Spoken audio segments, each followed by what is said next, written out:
asalaamaaleykum mbokki Géoul asalaamaaleykum mbokki Sénégal asalaamaaleykum mbokki internet yi ñi ngi fii tey ci Dakar ci émission bi ñuy wax sortie et découverte tey nag dañoo wàcc si fekk si fii doomu Géoul koo xam ne yaakaar naa ne Géoul gën nañ ko gis ñu fekk si ko fii mu nekk ci Dakar gën ko xam ci Samba Ka ñu fas yéene waxtaan ak moom ci liggéeyam ak ci wàllu développement Géoul maa ngi lay nuyu. maa ngi lay fay loolu ngeen ma defal tey parce que ñëw di ma laaj Géoul nga xam ne nga maa ngi fa jóge maa ngi am at yu néew maa ngi fa jóge 1962 donc 58 ans après ñu di ma laaj affaire Géoul lu rëy la ci man. waaw kon kooku mooy Samba Ka ma fekk ko ki nga xam ne di Bounama ñu bokk émission bi muy sunu partenaire ci émission bi di sunu waay aussi tamit Bounama ñu ngi lay nuyu. Alpha maa ngi lay fay maa ngi nuyu mbokku internet yëpp di nuyu yëpp ñi nga xamante ni à travers la chaîne Géoul Art TV ñu ngi ñu suivre suñu émission sortie et découverte ñu nekk ci suñu 4e numéro dellu si dans la capitale jàkkaarloo ak une éminente personnalité du nom de Samba Ka ñu fekk si ko fii pour am ak moom benn entretien alors à l'entame léegi wax na ko nee na mi ngi jógee Géoul en 62 58 ans après ce qui dit que ñi nga xamante ne ñu ngi ñuy suivre te xamee silhouette bi ils seront étonnés de voir alors cette nouvelle découverte alors dans un instant donc ñu dugg ci waxtaan bi ak moom di leen wax ni leen nous vous promettons un duo de choc entre Alpha et Bounama. merci bien. waaw jaajëf kàddu yi am na solo tey ñu ñëw fii Samba ñu bëggoon a xam kan mooy Samba Ka. waaw Samba Ka bu Géoul moom soo nee gaar ba rek wala képp ko ñi ma bokkaloon jamono daañu xam parce que sama papa moo nekkoon chef képp ko te aussi yàlla def ñu tuddee ma ki nekkoon chef de gare Géoul mooy Daouda Guèye.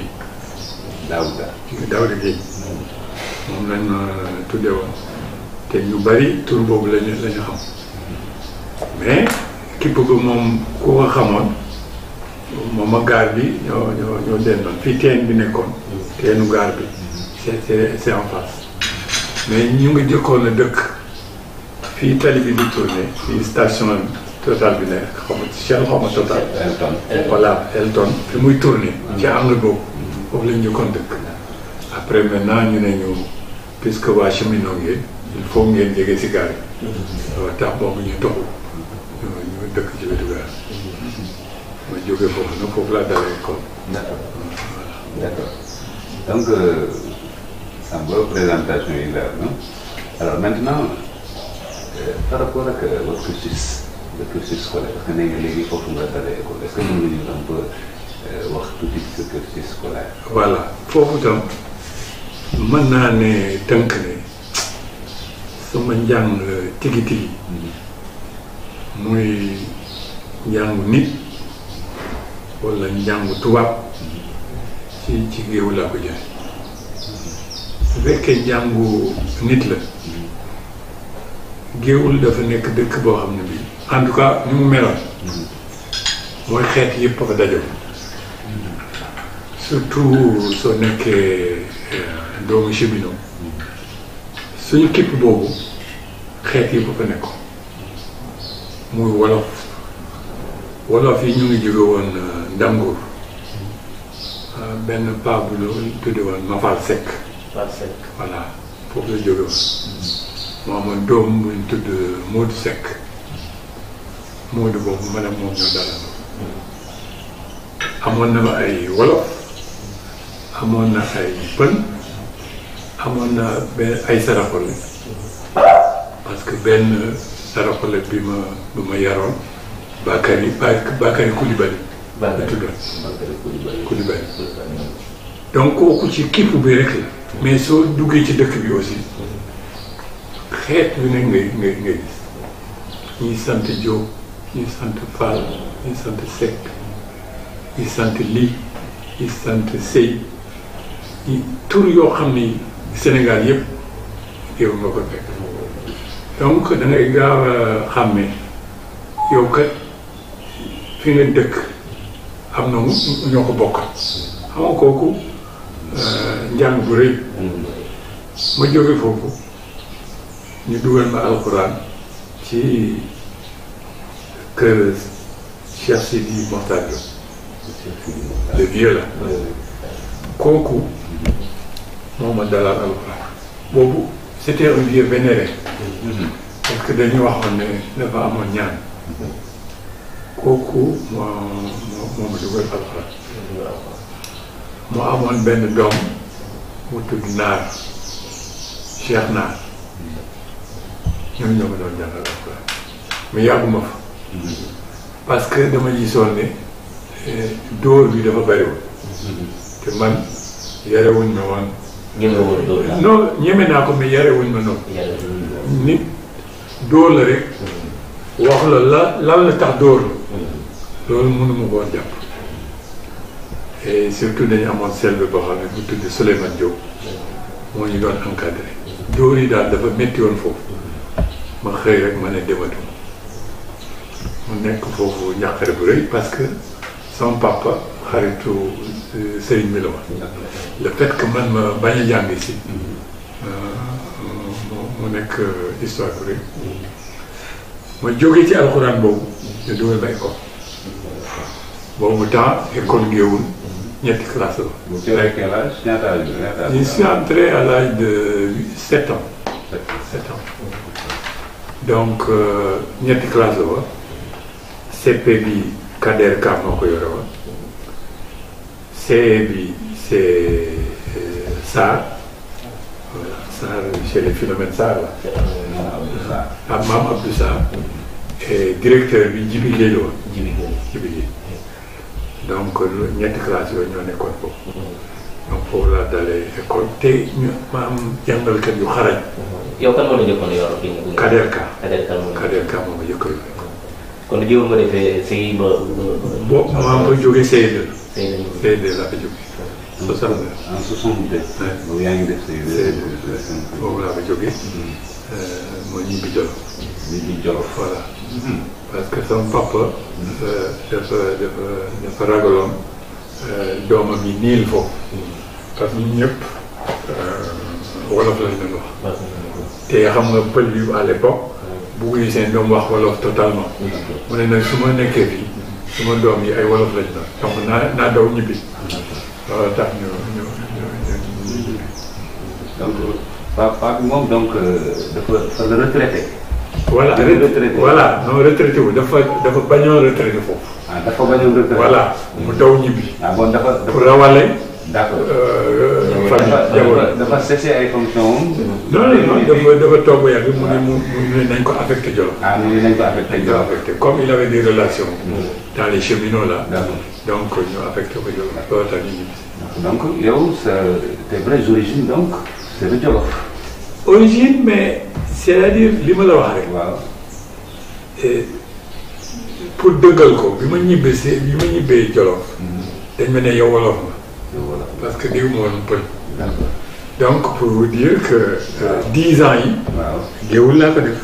loolu tax man ba léegi mes souvenirs de Géoul sont plus forts que mes souvenirs de Jolof. parce que foofu laa xamee àdduna. donc socialisation. voilà mooy li nga wax léegi socialisation. voilà parce que ci sa biir wax nee nga fi ngeen dëkkoon ci Kétu bi. y avait tellement de ethnie. ak ay xeet yu fa nekk. mu xawoon mel ni ñaaru melting pot. voilà melting pot. oui. à l'image de Géoul. à l'image de Géoul. waaw donc Kétu bi dafa nekkoon rek. condensé échantillonnage échantillonnage Géoul. donc yow sa socialisation. foofu la jógee. voilà maintenant soo génnee. c'est des catégories. parce que c'était benn période boo xam ne bi les années 60 c'était des années de transition. Je peux dire j'ai vu les derniers ceddo du Kayor. là-bas ak ci kaw gi lañ nekkoon mais altine bi dañuy ñëw. Donc tu voyais vraiment les derniers ceddo, certains même avec des tresses et des comportements de ceddo. L'islam bi melul woon noonu et vraiment ils étaient des gens, des guerriers quoi. Et qui troublaient la ville, qui faisaient ce qu'ils voulaient, ils insultaient à droite et à gauche, mais on les respectait pour leur courage. Donc ils étaient venus avec des chameaux, des ânes, des chevaux. Donc c'est les derniers ceddo du royaume du Kayor que j'ai vu. Et d'ailleurs le symbole pour moi de ce ceddo-là, c'était le vieux Maïssa Diakhaté. Maïssa Diakhaté. Oui. De Kon. Et il avait un fils qui était un lutteur, très bon lutteur. Et il y avait aussi un grand lutteur, Yamba Doussara, que j'ai connu, avec Baïper, là, que vous connaissez, Ablaï Baïper, qu'on se connaissait depuis haut. Donc, pour moi, c'est les derniers vestiges de l'ère précoloniale. Donc, pour moi, c'est le symbole. Maintenant, il y avait aussi des musulmans, des confréries, des maisons religieuses, la maison de Khadir de Diop, et surtout le Serigne de Moura. Et les Tidjanes qui étaient près de l'école, là, il y avait une grande mosquée. Voilà, je me rappelle, donc j'ai navigué entre ce monde-là. Alors, à côté de ça, il y avait les commerçants qui émergeaient. Papa Sambala Fall était un exemple. Fokubuntu, c'était un autre exemple. Et j'ai connu là-bas quelqu'un, et après on m'a expliqué qu'il était devenu très riche. Il s'appelait Doudou Gaye. Pour moi, je ne sais pas quelle était sa fortune après.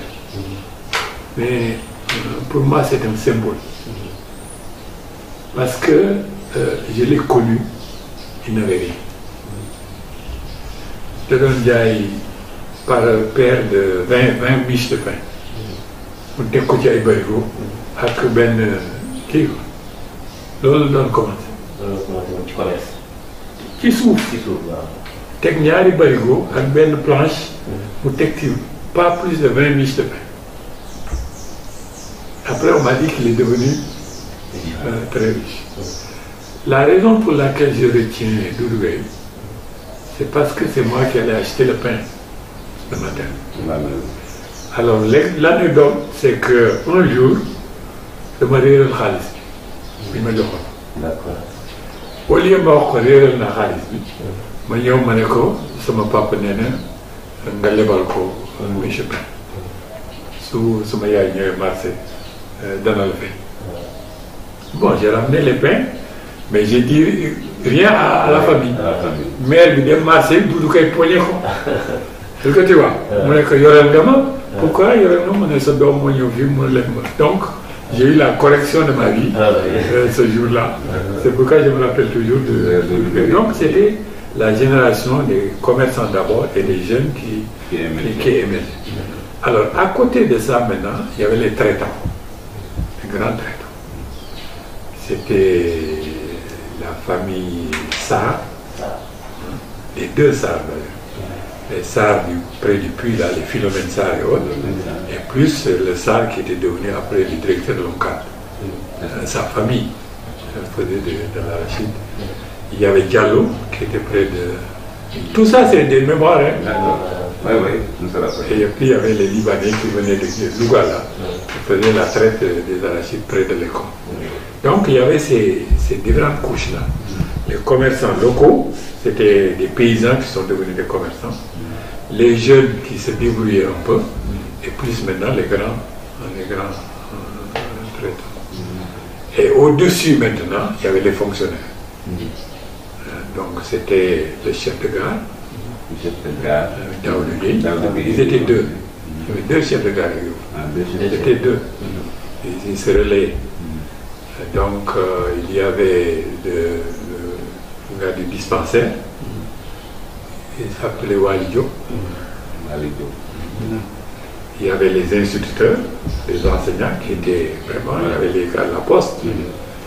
Et donc voilà la couche sociale. Maintenant le marché aussi était animé. Il y avait les bouchers qui étaient très actifs sur le plan politique. Quand vous avez rappelé qui boucher il faut. Boucher, un certain Doudou Daté. Doudou Daté. Oui. Doudou Daté, la raison pour laquelle je me rappelle de lui, c'est qu'il était parti à une manifestation politique à Louga, du gaz lacrymogène, du gaz lacrymogène. Il est revenu, on a dit Doudou Daté d'air, parce qu'on lui a jeté la poudre au dieu. Donc je me rappelle bien de lui. Donc voilà un peu la petite société de Géoul à l'époque.